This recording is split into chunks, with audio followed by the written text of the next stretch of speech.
Loué et remercié soit le Seigneur pour sa grâce ce soir. Encore, avant de prier ensemble, j'aimerais lire un court passage de la parole de Dieu tiré du prophète Ésaïe. Ésaïe 66, les deux premiers versets. Ésaïe 66, les deux premiers versets. Ainsi a parlé le Seigneur. Le ciel est mon trône et la terre mon marchepied. Quelle maison pourriez-vous me bâtir et quel serait le lieu de mon repos? Ma main a créé tout cet univers. Verset 2. Pour que tout cela existe. C'est la déclaration du Seigneur.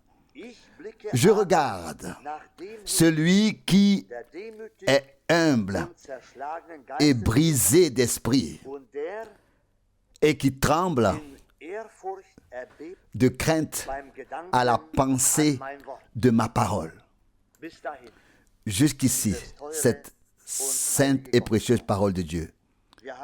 Nous avons entendu ici ce qui est important et ce qui compte.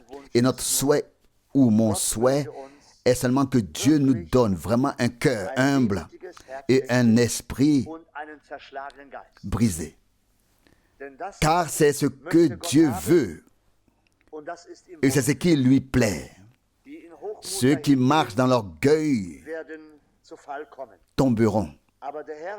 Mais le Seigneur regarde ceux qui sont humbles et brisés d'esprit, qui tremblent à la pensée de sa parole. Oui, il est dit ici, je regarde vers celui qui est humble et brisé d'esprit, qui tremble à la pensée de ma parole.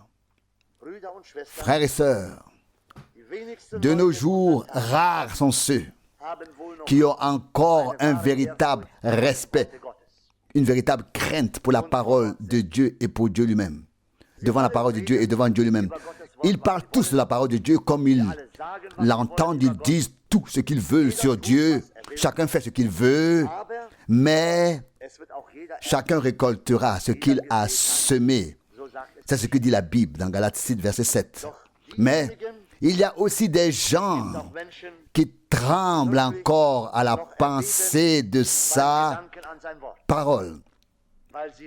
Parce qu'ils savent que la parole de Dieu est vraie et qu'elle demeure éternellement. Le ciel et la terre passeront, mais la parole de Dieu demeurera éternellement. Approchons-nous de lui avec humilité et un esprit brisé ce soir encore. Nous nous levons maintenant pour prier ensemble. Dieu fidèle, nous venons à toi tel que nous sommes, ô Seigneur.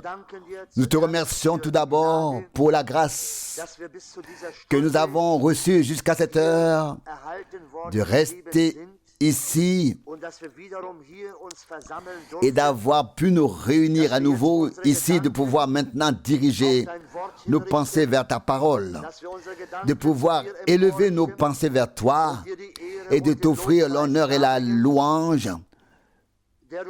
Toi qui trônes dans la gloire, toi qui as fondé le ciel et la terre, toi qui as tout créé par ta parole toute puissante.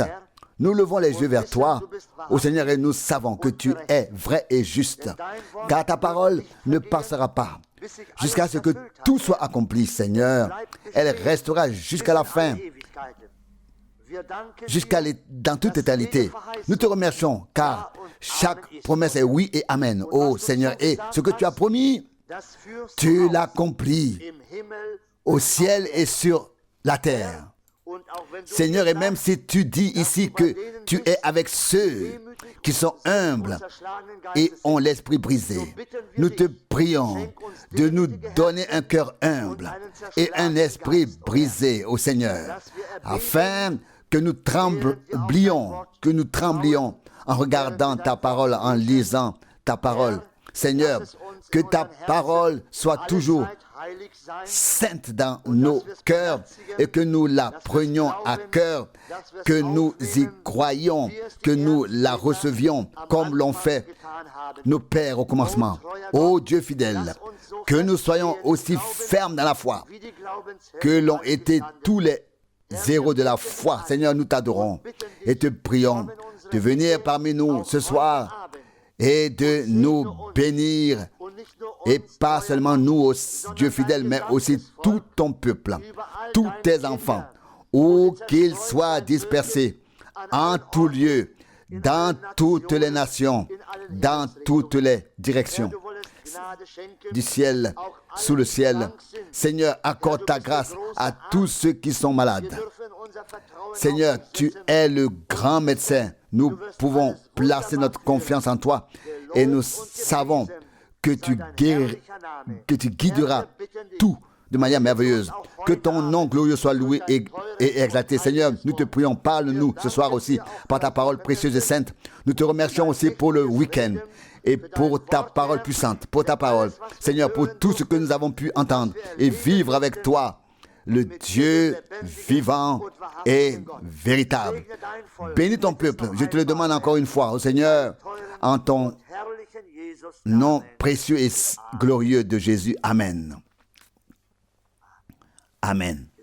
Nous nous asseyons.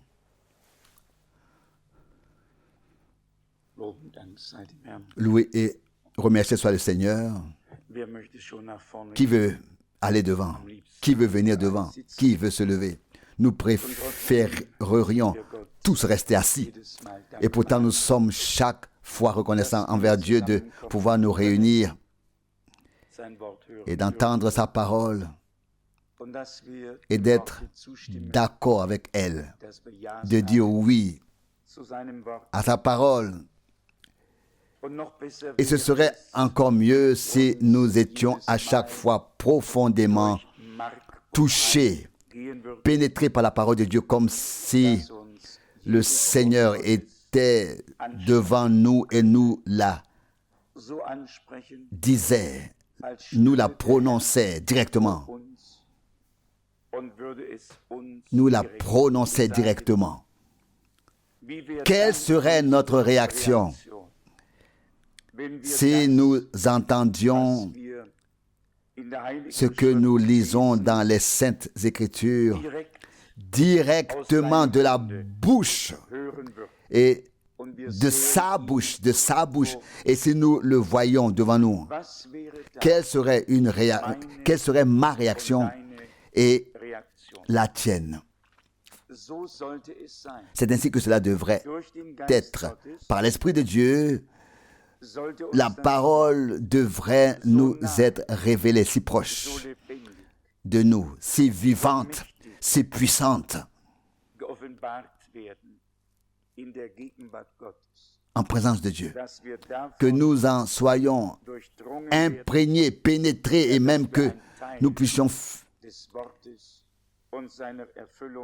devenir, par la grâce de Dieu, une partie de la parole de Dieu et de son accomplissement, par la grâce. Nous avons certainement tous pu puiser des bénédictions ce week-end. Et je devais justement, quand le frère a dit que le Seigneur était ressuscité, ainsi de suite, nous y croyons tous. Et là m'est venue la pensée de la prédication du frère Branham,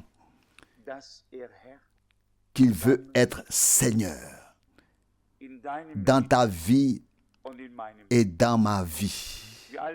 Nous savons tous que Dieu est Dieu. Mais si nous avons fait une expérience avec lui, il est soudain mon Dieu et ton Dieu, notre Dieu. Il est notre sauveur, mais soudain, il est sauveur. Mais soudain, il est mon sauveur et ton sauveur. Il est guérisseur, mais soudain, il est ton guérisseur et mon guérisseur. Que la chose devienne personnelle, afin qu'elle puisse aussi se manifester dans notre vie. Combien de fois entendons-nous les paroles les plus puissantes de Dieu et nous les entendons et elles ne nous submergent plus comme elle le faisait autrefois. Et c'est la triste situation que nous percevons chacun en soi et bien sûr aussi en général. Pourtant, nous avons en nous la foi et la conviction que Dieu peut remédier au manque. Oui, qu'il le fera. Et aujourd'hui, donc remédier à ce qui nous manque.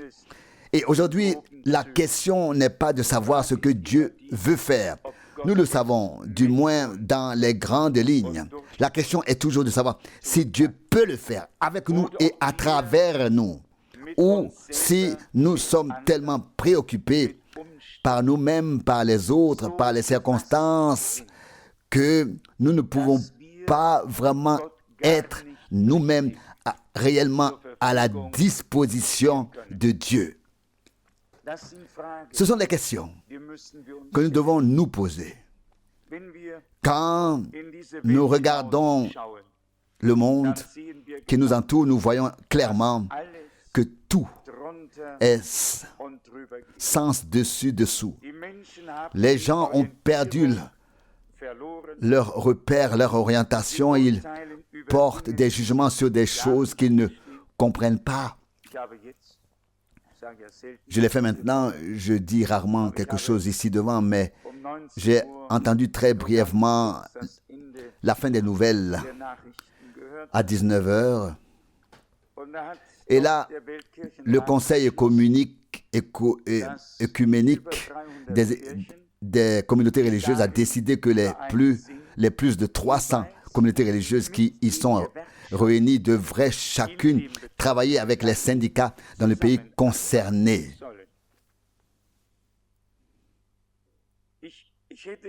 J'aurais aimé que mon magnétophone soit à côté de moi, c'est vrai, mais il y avait une cassette dedans et ce n'était dit que très brièvement, j'aurais voulu enregistrer. Réfléchissons-y maintenant, mais nous y reviendrons dans un instant. Car ce que les autres font de mal ne nous aide pas à faire quelque chose de bien. Je voulais juste dire que la situation générale se répercute aussi sur l'Église du Seigneur. Les mêmes circonstances qui sont observées dans le monde entier se retrouvent à petite échelle autour de nous.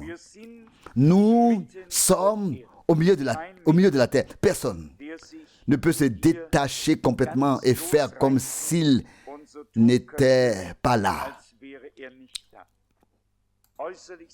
De l'extérieur, nous voyons bien que tout est en train de s'effondrer. Et vous savez, on a parfois un petit côté politique. Que ce soit bien ou non, cela n'a pas d'importance pour l'instant. Mais l'ensemble de la dette, l'ensemble du système mondial doit s'effondrer et s'effondrera pour tomber entre les mains de celui qui, en fin de compte, doit tout contrôler et qui le contrôlera. Tout contrôler et qui le contrôlera. Mais pour nous, nous devons nous poser la question suivante. Si on voudrait le rapporter à nous, qu'est-ce qui nous anime? Qu'y a-t-il autour de nous? Qu'est-ce qui se révèle à travers notre vie? Telle est toujours la question. Sommes-nous une bénédiction ou une malédiction? Comment nous présentons-nous devant Dieu? Notre propre évaluation peut aussi être erronée. Nous devons alors nous laisser conduire, nous laisser guider par la parole de Dieu et prendre celle-ci comme référence. Nous avons entendu parler de la foi. Qu'est-ce que la foi? Vous savez, et je l'ai dit ici, j'étais aux funérailles de Frère Branham et on a chanté le refrain « Crois seulement ». encore, encore et encore. Et là, je ne sais pas combien de temps s'est écoulé en tout. Je sais seulement qu'il pleuvait à verse, que nous étions tous trempés et que j'avais le cœur brisé.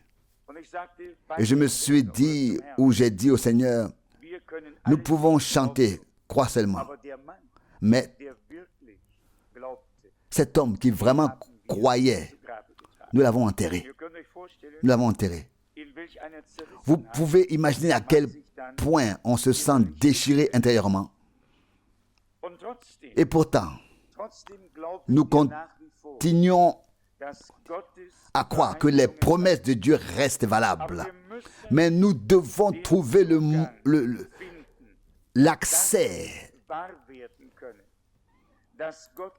à leur réalisation, de faire en sorte que Dieu puisse nous bénir et nous utiliser, que tout ce va-et-vient ait une fin, et que nous sommes au-dessus des choses et non pas les choses au-dessus de nous, mais que nous les mettons sous nos pieds par la grâce de Dieu. Tout ce va-et-vient. Car nous n'avons pas besoin de faire un secret de cela. Tout ce qui touche l'un d'entre nous, nous touche tous. Et avant même de nous en rendre compte, nous sommes tous tellement occupés par des choses qui ne nous concernent pas, dont nous ne devrions pas nous occuper. Mais nous sommes des êtres humains, nous sommes encore sur terre. Avant même de nous en rendre compte, nous avons même pris parti. Et nous avons déjà fait du mal à quelqu'un.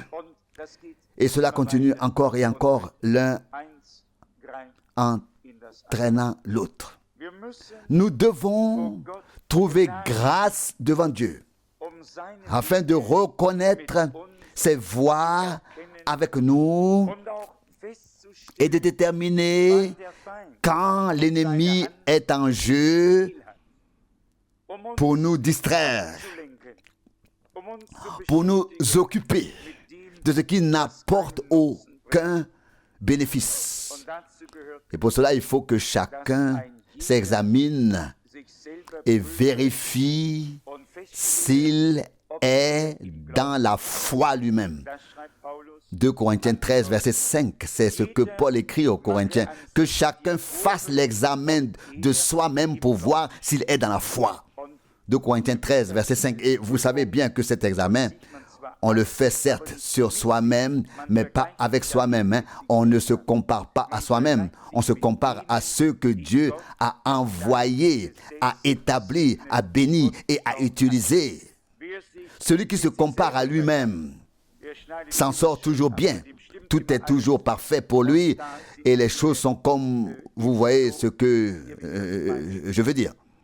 Mais le véritable test pour savoir si nous sommes dans la foi est toujours de savoir si les choses qui ont été promises aux croyants peuvent se réaliser dans notre vie et par notre vie. Et si c'est le cas, alors nous sommes réellement bénis par Dieu. Mais si nous nous préoccupons de nous-mêmes, de nos circonstances, des autres et de leurs circonstances, où cela nous mène-t-il? Quand Dieu viendra-t-il nous rendre justice? Et les sages disent qu'il faut écouter les deux parties. Je vous le dis, vous pouvez entendre 4 parties, si vous le voulez, et même la 5e. Il n'y a personne, et même si Salomon était ici aujourd'hui, avec toute sa sagesse, il serait aussi perplexe que nous tous dans cette génération. Parce que plus personne ne veut se plier à la parole de Dieu. Plus personne. Tout le monde veut que tout le monde se plie, mais personne lui-même, soi-même, ne veut se plier soi-même. C'est la détresse. C'est le problème. Et je suis tout à fait honnête. Ces derniers jours, je me suis beaucoup interrogé. Et je suis entrer en moi-même et on fait le bilan des années, surtout des années qui nous ont causé du chagrin et on trouve ceci, on trouve cela. Et puis à la fin, j'ai simplement dû dire, Seigneur, Seigneur, il ne s'agit pas du tout de ce que telle ou telle personne a fait, mais de ce que j'ai fait.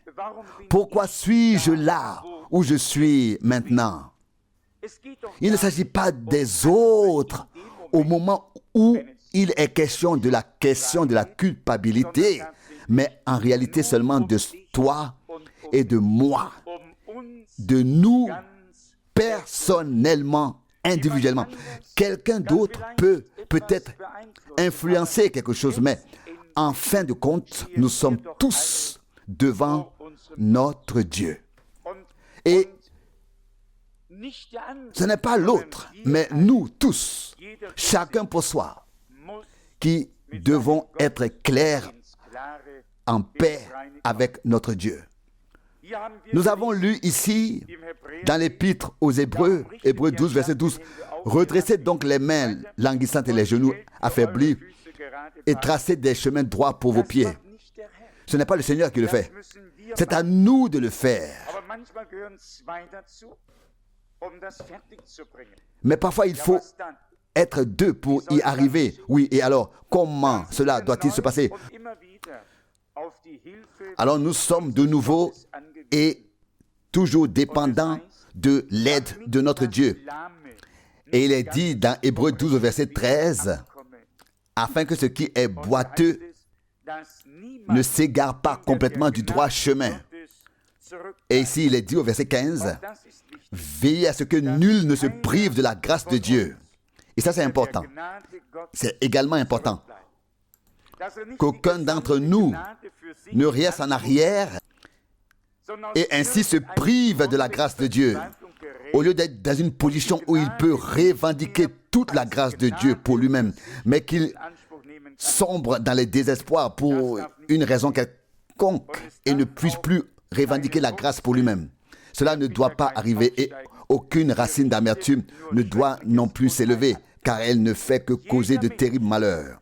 Quiconque laisse une racine d'amertume s'épanouir en lui pourrait bien se marier avec le diable. Car Satan n'a pas de meilleur outil sur terre que les enfants de Dieu avec l'amertume dans leur cœur. Il n'y a que deux choses qui prennent racine. L'une est l'amertume, l'irritation, et l'autre, qui le sait? Qui le sait? Ah, tu as dit l'argent, car c'est une racine de tous les maux. C'est la racine de tous les maux. 1 Timothée 6, 10. Comment l'argent peut-il prendre racine? Quelqu'un doit m'expliquer, je ne sais pas. Mais c'est la racine, l'amour de l'argent, c'est écrit, est la racine de tous les maux. Et j'ai vu beaucoup de choses pousser, mais pas encore l'argent. Mais la racine de tous les maux, c'est l'argent, le mammon. Et puis, si l'amertume s'y ajoute, l'irritation, l'amertume, alors il y a déjà deux racines. Et cela suffit pour causer le plus grand malheur sur terre. Et tout comme Dieu utilise les hommes, l'ennemi fait de même. Dieu nous délivre et je suis reconnaissant que nous puissions être délivrés de tout ce qui est terrestre. Et si nous ne le faisons pas de notre plein grain, alors certaines circonstances nous y aident et nous nous en réjouissons. Mais pour moi, c'est très sérieux. C'est sérieux. Je prends la chose très au sérieux. Nous avons reçu l'enseignement complet comme il n'a pas été donné sur terre au cours des 6000 ans. Des 6000 ans. Par la grâce de Dieu, nous avons obtenu une vue d'ensemble. Et quand il s'agit d'être fondé sur la Bible, nous avons toutes les raisons de remercier Dieu du fond du cœur. Mais écoutez-moi, si l'ennemi ne parvient pas à nous faire dévier de la bonne voie ou à nous égarer en nous détournant de sa parole, donc je veux dire de la parole de Dieu, je veux dire au niveau de l'enseignement, l'ennemi essayera par d'autres moyens. Et nous pouvons regarder les autres de haut et dire les folles ici et les folles là, elles sont dans l'erreur et tel à tel et tel sujet, et nous nous adressons au domaine doctrinal et de l'enseignement et avons peut-être même raison. Et puis si nous nous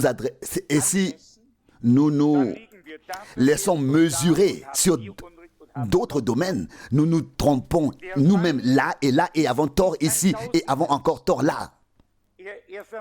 L'ennemi est un artiste aux 1000 talents. Il sait exactement avec qui et avec quoi il peut s'en sortir. Avec l'un, il utilise l'enseignement et le mène par le bout du nez. Et avec l'autre, il peut s'agir de choses très personnelles, différentes, qui ne nous frappent pas. Nous remarquons les choses qui ne vont pas chez les autres, n'est-ce pas? Les autres peuvent remarquer des choses qui ne vont pas chez nous. Vous voyez ce que je veux dire? Pourrions-nous nous entraider comme cela devrait être le cas dans l'amour de Dieu? Reprenez-vous les uns les autres. Oui, reprendre quelqu'un aujourd'hui, faites attention, sinon vous en souffrirez. Quelque chose ne va pas. Quelque chose n'est pas en ordre. Quand la Bible dit « Avertissez-vous, reprenez-vous, d'autant plus que vous voyez approcher le jour », alors nous devrions le faire. Hébreux 10, verset 25. Mais alors nous devons aussi dire que celui qui veut reprendre les autres, qu'il se laisse faire grâce, car il sera bientôt aussi repris à son tour. Et ensuite, nous avons tendance à toujours vouloir avoir la mesure et tout avoir à notre mesure, n'est-ce pas? Et penser à la parole que Jacques écrit dans le 5e chapitre, que nous ne devons même pas soupirer les uns contre les autres. Jacques 5, 9. Pas même un soupir, se plaindre, un soupir qui nous vient d'une manière ou d'une autre, qui nous vient à l'esprit à propos d'une situation à l'égard d'un autre. Derrière cela se tient la parole, car la venue du Seigneur est proche. Permettez-moi de la lire directement afin de ne pas la réciter par cœur, mais de la lire dans les Saintes Écritures. Et qu'est-ce que c'est?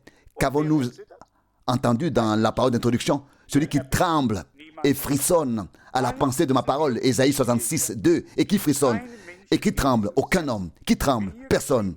Nous sommes tous assis et je me tiens debout, n'est-ce pas? Personne n'a le cœur serré quand il est écrit ici dans Jacques 5, verset 9. Ne soupirez pas les uns contre les autres, mes frères, de peur que vous ne soyez jugés. Rappelez-vous que le juge est déjà à la porte. Jacques 5, verset 9. Et puis, vous connaissez tous la suite, les paroles qui nous disent de persévérer. Le verset 7 dit « Ainsi, frères, soyez fermes et restez inébranlables jusqu'à l'avènement, jusqu'au retour du Seigneur. » Et puis, nous connaissons tous le contexte. Qu'en est-il de nous tous? Nous devons nous ressaisir et nous devons nous imprégner. Laissez la parole de Dieu nous pénétrer. Nous devons retourner à la communion avec Dieu et nous devons avoir du respect, de la crainte pour Dieu et sa parole ainsi que les uns pour les autres. Nous devons réapprendre les bonnes manières, que chacun ne peut pas dire ce qu'il veut, faire ce qu'il veut, juger comme bon lui semble, mais que chacun cherche et trouve sa place avec Dieu et en Dieu, afin qu'il puisse obtenir justice et reçoive ce qui lui revient de plein droit auprès de nous tous. Ici, dans l'épître de Pierre, il y a une parole qui correspond au fait que Dieu habite ceux qui ont le cœur brisé et l'esprit humble. Je lis peut-être 1 Pierre 5, verset 1, oui, au verset 1, voyons comment ça continue. 1 Pierre 5, verset 1. Je vous rappelle l'ordre, moi, ancien comme vous et témoin des souffrances du Christ, et aussi participant de la gloire qui doit être révélée. Verset 2, paissez le troupeau de Dieu qui est sous votre garde, non par contrainte, mais volontairement selon Dieu, etc. Et ainsi de suite, vous connaissez la parole. Et puis au verset 5, de même vous les plus jeunes, soyez soumis aux anciens, mais tous ensemble, revêtez-vous d'humilité dans vos rapports les uns avec les autres, car Dieu résiste aux orgueilleux, mais il fait grâce aux humbles. Verset 6, humiliez-vous donc sous la puissante main de Dieu, afin qu'il vous élève en son temps. Verset 7, déposez sur lui tous vos soucis, car il prend soin de vous. Quelle parole puissante de Dieu! La manifestation de Jésus-Christ est imminente. Nous devons paître le troupeau de Dieu. Oui, qui fait encore partie de cela aujourd'hui? Bien sûr, il y en a quelques-uns parmi nous, peut-être même tous, je ne veux faire de mal à personne, mais qui apprécie que la parole de Dieu soit encore transmise, qu'il y ait des gens qui se mettent à la disposition de Dieu. Excusez-moi si cela me fait mal au ventre, mais nous connaissons tous l'époque où l'on disait les anciens doivent partir et celui-ci doit partir et celui-là, ainsi de suite. Non, ce n'est pas la solution. Satan doit partir de tes pensées et des miennes, de tes paroles et des miennes, de mes œuvres et des tiennes. Aucun frère ne doit partir, aucune sœur ne doit partir. Tous les frères et toutes les sœurs ont leur place dans le royaume de Dieu.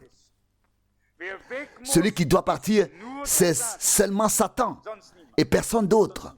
Et personne d'autre. Et vous savez, quand le Seigneur nous donnera un tel choc comme il l'a fait à Pierre, alors nous serons sauvés. Quand le cher Pierre a donné au Seigneur la meilleure suggestion possible dans cette situation, le Seigneur a dit directement, Satan, va-t'en derrière moi. Matthieu 16, 23. Pierre a alors eu un autre sentiment, n'est-ce pas? Nous avons tant de conseillers autour de nous. Mais c'est qui parle par ces gens? C'est qui parle? Est-ce que c'est Dieu qui parle? Quand Dieu parle, c'est la parole qui parle. Ce n'est pas toi, ce n'est pas moi qui parlons par des arguments préparés à la maison. Alors non. Mais nous devons laisser la parole de Dieu s'appliquer et trembler et frissonner. Tu te soumets en silence et tu dis, Seigneur, je te remercie de m'avoir donné la bonne conduite, la bonne direction et instruction par ta parole. Donne-moi la force de la mettre en pratique. À quoi sert notre discours? À quoi sert ce qu'on dit? Cela ne sert à personne. Mais quand c'est la parole de Dieu, ce ne sont pas les frères qui disent quelque chose, alors c'est Dieu qui parle à travers la parole. À travers la parole. Et on ne fait que la lire, mais elle est déjà là. Nous ne l'écrivons pas aujourd'hui, nous ne l'écrivons pas, mais nous l'avons à disposition ici. C'est là, je pense, que réside toute la difficulté. Nous avons placé la barre très haut de nos attentes en ce qui concerne nos attentes, oui, envers les autres. Et nous savons tous qu'ils n'ont pas tous bien fait leur travail. Je parle de moi maintenant, mais nous devrions nous frapper la poitrine et dire, Seigneur, qu'est-ce que je n'ai pas bien fait moi-même? En quoi ne puis-je pas subsister devant toi? Aide-moi. Je suis prêt à me plier sous ta main puissante. Et puis, nous avons ici l'accomplissement de ce qui est écrit. Mais tous ensemble, dans vos rapports mutuels, revêtez le vêtement de service qui est l'humilité. Lorsque le Seigneur a enlevé ses vêtements et a mis le tablier de lin, il a pris la place d'un serviteur. Il a servi, il a lavé les pieds des autres. Nous devons nous servir les uns les autres, comme il est écrit ici, avec toute humilité. Éphésiens 4, 2. Et derrière, il y a la phrase, verset 5, « Car Dieu résiste aux orgueilleux, mais il fait grâce aux humbles. » Cela semble être la clé. Il y avait un autre passage, c'est 1 Thessaloniciens, chapitre 5. Voici, ici, il est écrit au verset 12, du verset 12, 1 Thessaloniciens 5, verset 12. Nous vous demandons, frères, d'avoir de la considération pour ceux qui travaillent parmi vous, qui se donnent de la peine, qui se tiennent devant, qui vous dirigent dans le Seigneur et vous exhortent. Ayez, au verset 13, pour eux une affection et une estime particulière à cause de leur travail. Soyez en paix entre vous.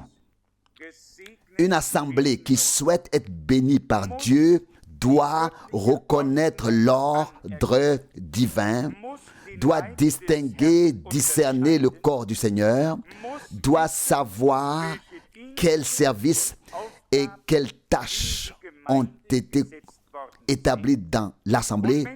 Et si nous n'aimions pas vraiment une personne, parce qu'elle a un service à rendre dans l'assemblée, mais cela nous plaît d'autant plus. Il ne s'agit pas ici de l'apparence extérieure, de la même longueur d'onde sur laquelle nous aimerions parfois tous être. Il s'agit simplement de respecter l'ordre divin, de s'y intégrer, de s'y soumettre. C'est la seule façon de maintenir la paix entre nous. C'est seulement la seule façon par laquelle le service sera béni. C'est seulement ainsi que le travail pourra être accompli dans le royaume de Dieu, que tous seront bénis par ce qui se passe. Nous voulons retenir tout cela pour ce soir. Nous reconnaissons nos manquements. Dieu a promis le ciel est mon trône et la terre mon marchepied. Mais quelle maison pourriez-vous me bâtir? Et puis, nous lisons dans l'Épître aux Hébreux, Moïse a été fidèle dans toute la maison de Dieu et Christ a été établi comme souverain sacrificateur sur sa propre maison. Et sa maison, c'est nous. C'est comme ça que c'est écrit dans Hébreux 3, verset 6. Vous connaissez tous ce passage de la Bible. Et il veut habiter dans sa maison. Et s'il habite, il sera entendu, il sera vu. Nous avons également constaté que le Seigneur entre. Mais ensuite, il veut être le maître. Il veut être le Seigneur. Il veut que ce soit lui qui prenne les décisions. Il veut avoir le dernier mot. Et qu'en est-il de nous tous? De nous tous. Concernant ces choses, je crois que Dieu veut faire quelque chose en nous. Nous avons reçu l'enseignement. Maintenant, l'organisme du corps de Jésus-Christ doit être assemblé afin que Dieu lui-même puisse tenir les promesses qu'il a faites. Ce qu'il a dit doit s'accomplir et s'accomplira. Mais pour cela, il est nécessaire que toutes les frictions, tous les conflits, toutes les prises de parti, tous les va-et-vient prennent fin et que nous revenions à la raison. Et c'est à peine croyable. Mais les enfants de Dieu sont ceux qui ont le plus de mal à s'y retrouver sur terre. Il y a peu d'incroyants qui seraient aussi stupides que les croyants. Dieu veut faire de nous des gens très intelligents, qui trouvent leur chemin dans toutes les situations. Et s'ils n'y arrivent pas, ils restent sur place et attendent que Dieu réellement les conduise, les guide. Le Seigneur nous a-t-il abandonnés jusqu'à aujourd'hui? N'a-t-il pas répondu à toutes nos questions? Et si nous devons maintenant traverser cette période difficile, je préférerais qu'il en soit autrement. Oh, comme je préférerais que ça brûle déjà. Mais si c'est la volonté de Dieu, si c'est le chemin de Dieu, ou du moins si nous devons suivre cette voie à travers toutes les épreuves, alors nous voulons la suivre. Et nous avons aussi entendu que nous ne devons pas nous plaindre, nous ne devons pas murmurer et soupirer, mais remercier Dieu, et alors il fera bien les choses. Dieu n'habite pas dans une maison construite par la main de l'homme. Il habite dans son peuple. Vous êtes le temple du Dieu vivant. 1 Corinthiens 3, 16. Mais il y a encore beaucoup à faire dans ce temple. Il y a beaucoup de choses qui doivent être faites sortir, et il se peut que le Seigneur ait des choses à mettre en ordre, qu'il le fasse bientôt. Mais soyons attentifs à une chose. Chacun de nous, que cela soit connu de nous ou non, chacun de nous a des besoins, à certaines choses qui ne sont pas résolues. Apportons-les au Seigneur. Aucun de nous ne peut aider l'autre. Nous ne pouvons que prier les uns pour les autres. C'est tout ce que nous pouvons faire.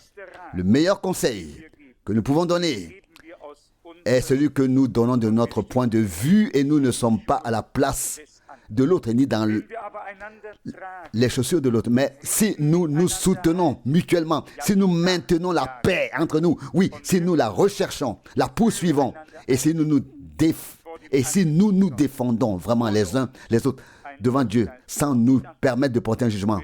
Je le répète à dessein, on peut entendre deux versions sur une chose et ne pas être au courant de la situation réelle. On peut entendre 4 versions et ne pas savoir de quoi il s'agit. L'important, c'est que nous croyions Dieu, que nous lui fassions confiance et que nous résistions aux épreuves. Et pour cela, nous avons besoin des encouragements de notre frère et de notre sœur. Et s'il y a des désaccords quelque part, s'il vous plaît, ne prenons pas de parti. Nous ne pouvons pas. C'est impossible. Nous ne pouvons prendre parti que pour Dieu et sa parole. Et nous devons bénir chaque frère et chaque sœur au nom du Seigneur. Et nous devons placer la parole de Dieu sur la lampe, sur le chandelier. Et je le dis aussi clairement et sans détour. Ce que Dieu et sa parole n'accomplissent pas, n'opèrent pas, ne produisent pas, toi et moi ne le ferons pas non plus. Ne pourrons pas le produire non plus. Tout d'abord, la crainte de Dieu doit revenir. Je ne sais pas comment cela va se produire, mais frère Branham l'a dit à un moment donné, le temps reviendra, comme ce fut le cas avec Ananias et Saphira, où l'intervention de Dieu se manifestera simplement par un coup par un coup qui surpassera toute autre crainte. Acte 5.3. Mais je ne souhaite pas que ce temps vienne, car cela pourrait m'arriver. Nous pensons toujours que c'est l'autre, mais ce n'est pas l'autre. C'est toi et moi, personne d'autre. C'est vrai, personne d'autre.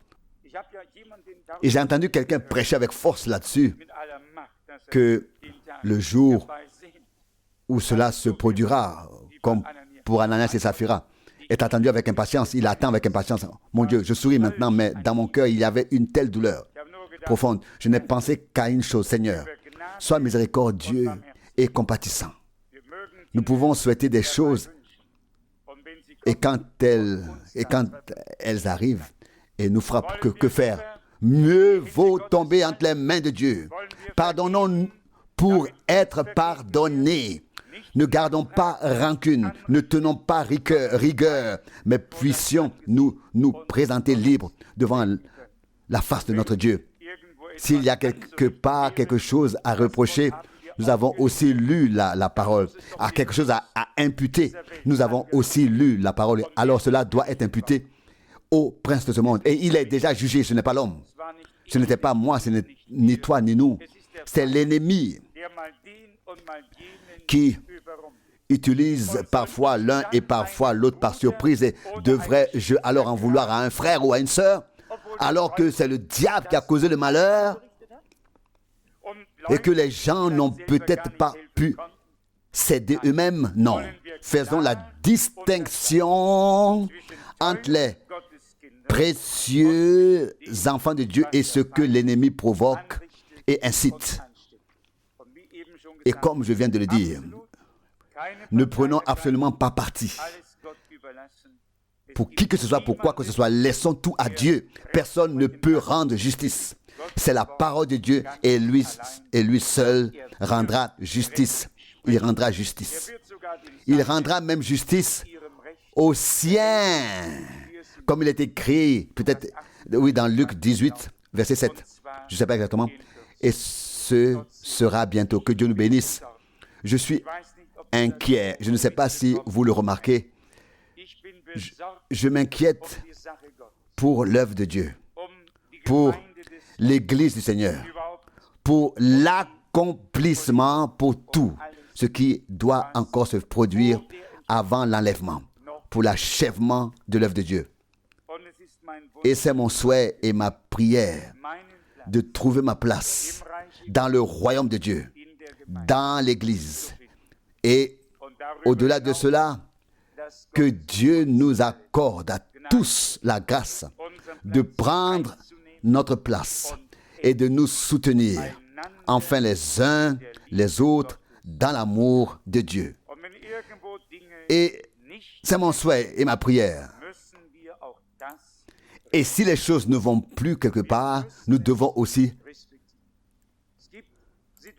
malgré tout, nous respecter. Nous devons respecter cela. Il y a des situations qui nous dépassent, mais que nous ne pouvons pas changer. Et si Dieu ne les change pas, que devons-nous faire? Nous devons les accepter telles qu'elles sont et continuer notre chemin avec Dieu. Avec foi et confiance, avec foi et confiance que lui, il fera ce qu'il faut faire pour changer la situation. Mais il nous donne à tous, qu'il nous donne à tous la possibilité de nous soumettre entièrement à sa parole. À sa parole. Oui, nous tremblons, que nous puissions même trembler quand elle s'adresse à nous. Pas seulement les autres, mais chacun pour soi. Puisse le Seigneur fidèle, qui nous a accordé tant de grâce, bénisse et soit avec nous, son peuple tout entier, qui l'adore.